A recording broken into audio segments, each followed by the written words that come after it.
Hello everyone, and welcome back to the channel. I'm truly honored to share this time and space with you again. Today, we are going to confront a topic that often weighs heavily on the hearts of sincere spiritual practitioners. What happens when we stumble? When we break a precept, a vow, or a principle we deeply value? What do we do when we fall short of our spiritual ideals? Does one mistake negate all our efforts? Or is there a way to return, to renew, to restore the path? If you've ever asked yourself these questions, you are not alone. The path of spiritual growth is not a straight line. It's a winding, often difficult journey, filled with detours, setbacks, and awakenings. And one of the most beautiful teachings in Buddhism is that redemption is always possible, that no matter how far we've strayed, the doorway back to clarity and peace is always within reach.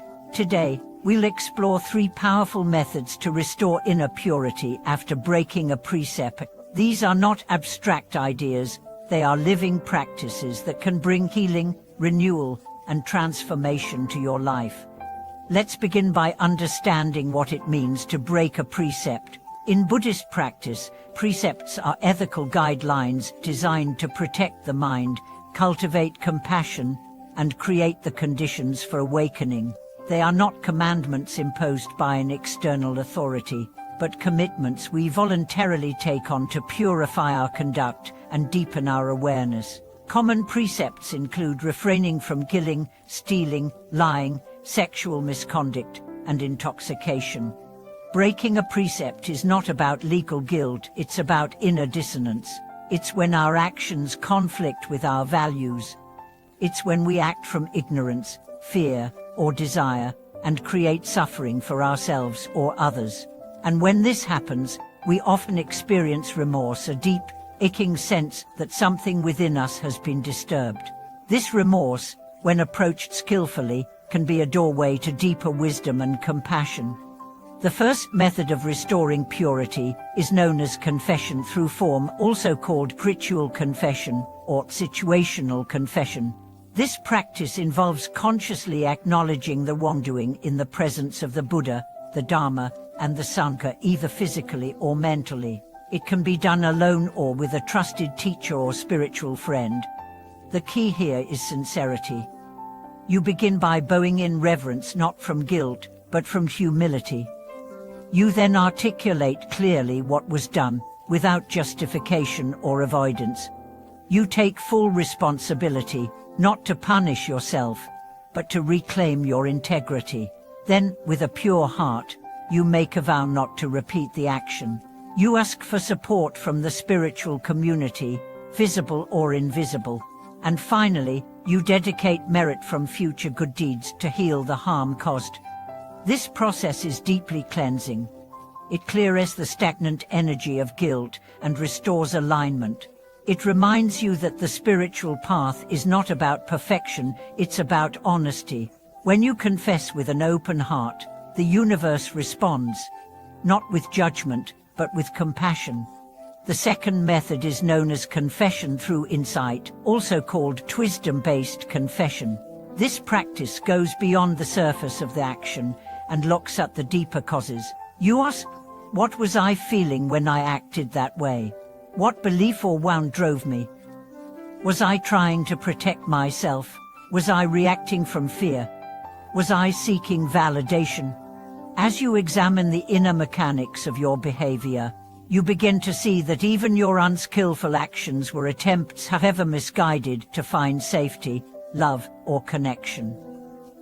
This doesn't excuse the harm done, but it softens the self-judgment. It opens the door to compassion, not only for those you may have hurt, but for yourself. Insight-based confession also includes a recognition of the impermanence and non-self nature of the action.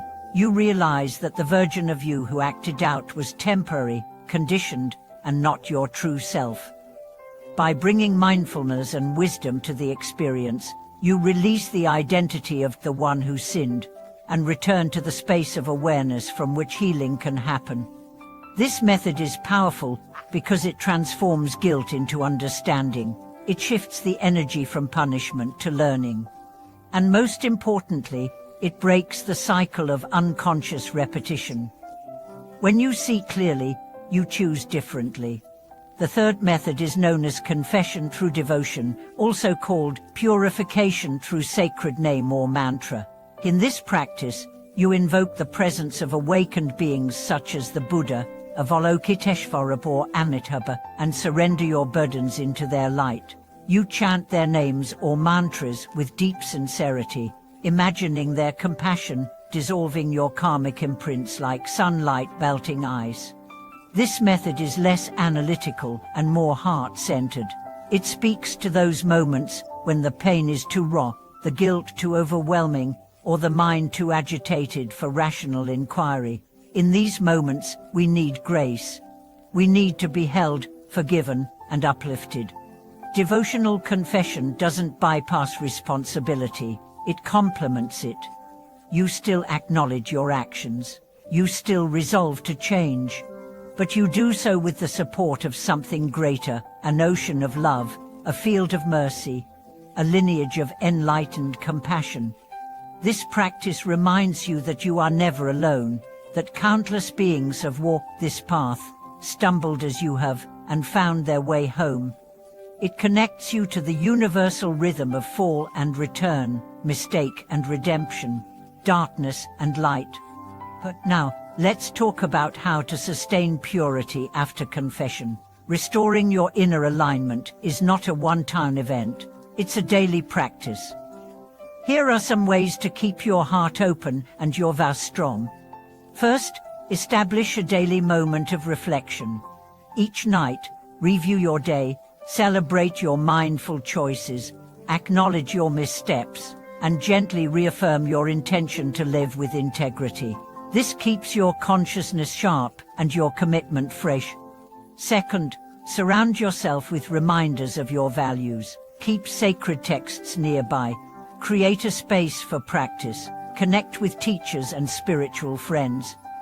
The more you immerse yourself in the Dharma, the less likely you are to stray unconsciously. Third, be kind to yourself. Self-hatred is not a spiritual virtue. It weakens resolve and strengthens the ego. Compassion strengthens resolve and opens the heart. Forgive yourself, not because your actions were okay, but because you are more than your mistakes.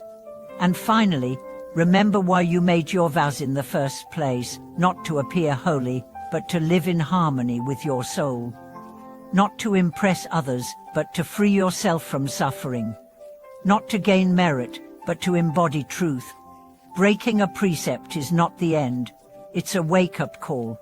It's a mirror. It's a chance to recommit, to go deeper, to grow. The Dharma is not a path of shame, it's a path of awakening. And every misstep, if seen with awareness, becomes part of that awakening. So if you've broken a vow, don't despair. Don't hide. Don't run. Return, reflect, renew, and know that the universe celebrates not your perfection, but your sincerity. Thank you for watching this video.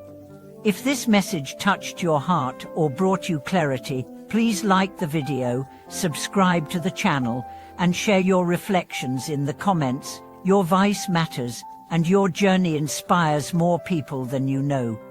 Until next time, may your path be honest, your heart be light, and your steps be steady.